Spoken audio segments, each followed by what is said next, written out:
السلام علیکم ورحمۃ اللہ وبرکاتہ۔ آپ دیکھ رہے ہیں حکیم و حکمت چینل، جہاں جسمانی بیماریوں کا علاج بھی ہے اور روحانی شفا بھی۔ آج ہم بات کریں گے ایک عام لیکن تکلیف دہ مرض، کان کا درد اور اس کا روحانی علاج۔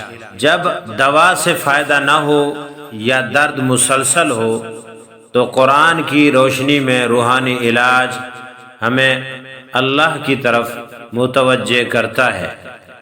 آئیے جانتے ہیں۔ سب سے پہلے سورہ فاتحہ کو 7 مرتبہ کان پر ہاتھ رکھ کر پڑھیں، پھر یا شافی 3 مرتبہ کہیں اور دعا کریں، اے اللہ اپنے کلام کے صدقے اس درد کو ختم فرما۔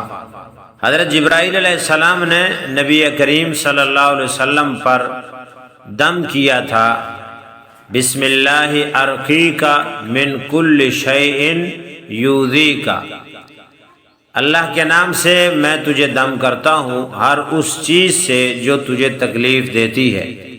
یہ دعا 3 بار پڑھ کر کان پر دم کریں۔ یا سمیع یا شافع یا کافی 100 مرتبہ ان ناموں کو پڑھیں اور ہر بار کے بعد کہے، اے سننے والے رب میرے کان کے درد کو شفا دے۔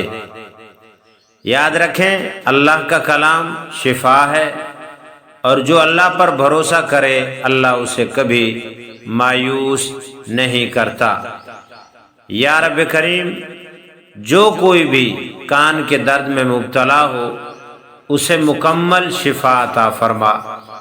اپنے نبی کے صدقے، اپنے کلام کے نور سے ہمارے جسموں اور دلوں کو صحت و سکون عطا فرما۔